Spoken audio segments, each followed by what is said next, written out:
Hi, Tarot and Tea Buddies. Welcome to day 2 of 31 Days of Tarot. And today we're taking a look at my top 5 decks in 2017.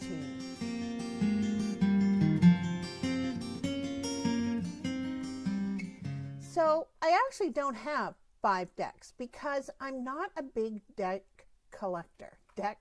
I guess that's what I'm trying to say.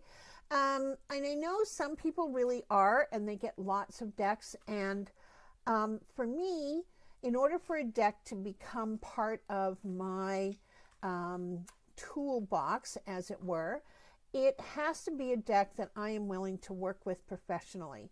So I know a lot of people have other decks. For me, they would just be vanity decks. They'd be pretty, but the decks that I have to be working decks. Otherwise, there's no point in having them as far as I can tell. Just my perspective, but there you go. So what I want to do is I want to talk about some of the decks that I have bought this past year and how it is that I'm using them. So our first deck, or the first one that I purchased, was the Psychic Tarot of the Heart. It's a John Holland deck, and so it's kind of interesting because it only has cards 1 through 9, and then it has its major arcana, and then it has the chakra cards. So as you can see, the black bordered card there called Move is in the major arcana. The one in the red is, I believe that one's Fire, and it says Feeling Alone. And then there is the crown chakra. So if you had all 3 of those cards show up in a reading, when you were looking at the context, you'd be talking about crown chakra, connection, that feeling alone. I would say, if I was reading for someone, that feeling alone is a deliberate isolation. A retreat could be similar to the energy that we find in the Hermit. And then move is to, get moving with that connection, get back out into the community. There's always that balance between being the hermit and being part of the larger community. But that's the way that I look at it. It's really a nice card if you're going, this is a nice deck, if you're going to do in-depth love readings. And as you know, that in a lot of cases is a lot of the work that we do. It's kind of the bread and butter work of being a professional psychic and reader, is the love readings or romance readings. So the next deck that I have is the Rider-Waite deck, and it is Pamela Coleman Smith's deck. The reason I like this is I don't like the original Rider-Waite deck. And that's the one with the bright turquoise and the bright yellow and the bright red. The colors are just too jarring for me. I find them irritating, so I don't like to use the deck because of that.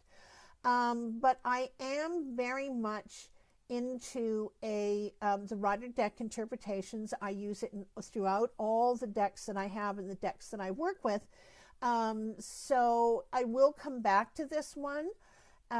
It's interesting. I like it. It's where I started. And then from the Rider-Waite, I moved on to the Aquarian Tarot, and that's kind of where I was for the last 25 or 30 years. But I like this one. And the reason why I can work with this one is that the colors are muted. They're a little less jarring on my eyes. And so I can work with them, and I can hear what the querents guides are saying to me and what my guides are saying to me. Just want to note, in the Hanging Man, this never occurred to me before, but I noticed it the other day. If you look at the legs in the Hanging Man and then go and look at the card, the World, the legs are in the same position, but the body is upright. The person is upright. Just interesting kind of imagery. And I never noticed that before, but there you go. Here we are. Now, this deck I got, I had entered a contest that Ethany was running, and and I won.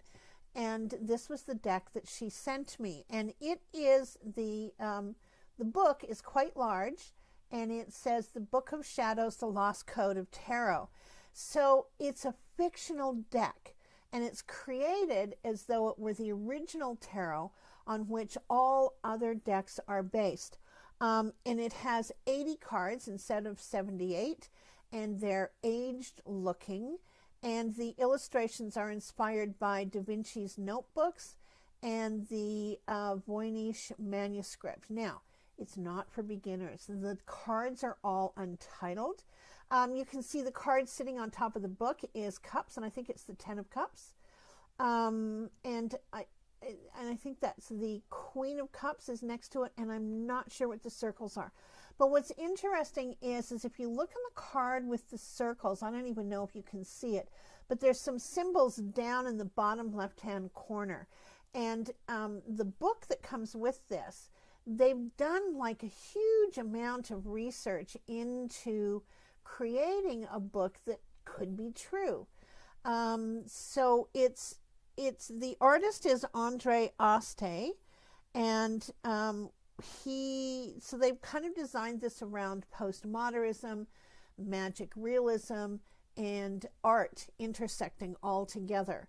And the basic premise and concept is that the Alchemist Tarot is the original tarot on which all other decks have been based.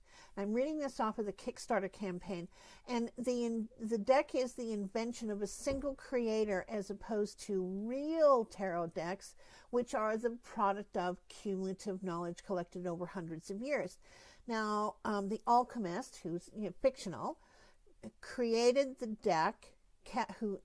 The alchemist who created the deck kept a journal or a book of shadows dealing with his works and creations. And it is here that one can uncover clues to the myths and symbols contained in the deck. And this is not a beginner's deck. So you can use this deck in the same way that you would any other Rider-Waite deck. It just looks different, and you really got to know your stuff to use this one.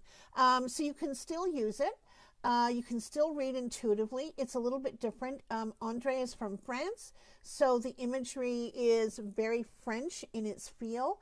But anyways, it's an interesting deck, and I certainly have enjoyed it, but it's not a deck that I use for reading. The story is interesting, so it's just, I don't know, in a weird kind of a way, it's a vanity deck, but not really. So I think it would really appeal to some people. And if it is, I mean, I would buy it. It's a fascinating story and concept. Now, this last deck is the Druid Craft Tarot deck. And this has quickly become my go-to deck. It is based on Druid work, so there's a lot of Celtic mythology, Celtic perspective, and the people who use this deck or designed this deck are practicing Druids, and they also practice Wicca. So in this deck, you'll see Stonehenge in this deck. So you'll see symbols here like the Strength card has a boar with it, which is a really strong and very determined animal. So you can see that there. It does have, so the deck works through transitions, and I think I went into it quite a bit in yesterday's video because I used this deck for my personal reading for 2018. But there are 3 levels of initiation that are contained in this deck. The first level is Ace through 10, or the pips. Then the second level of initiation is the court cards. And then the third level is the major arcana. It is a beautiful, beautiful deck to work with.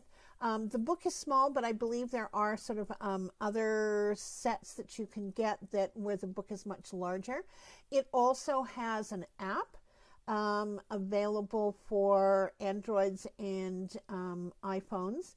And so you can carry that around. There's a whole bunch of spreads in the app that is specific to this deck of cards, and the entire book is is contained in that app. So you can look up a card and go to what it says in the book as well as a shortened version. So it's a deck that I just really, really adore. And I love, absolutely love working with it. So here, let's just... So, and the other thing I wanted to say, oh, I'm going to go back here. I wanted to say is if you really like the videos and you like kind of where my channel is going, please subscribe. You can click on the button down there that says click here to subscribe. If you want to be notified when I post new videos, you can click on the little bell that is below this video. And I'm also including in the description, oops, sorry, Spirit's talking to me because my face itches when Spirit talks. But you can also see the software that I'm using, the app that I use to manage my videos and my tagging and looking at the real-time analytics on my channel. And you can find all that information in the description. I do want to highlight it because it has made my life so much simpler since I started using some more of these apps and trying to get a more professional look to my videos. So for some reason I forgot to put the subscribe button on this screen, but there you go. We're at the 11-minute mark, so I'm going to bail on you here and get on to the next video. So thanks so much for showing up. I'm Alex. This is Tea and Transformation, and we'll see you on the other side. Bye for now.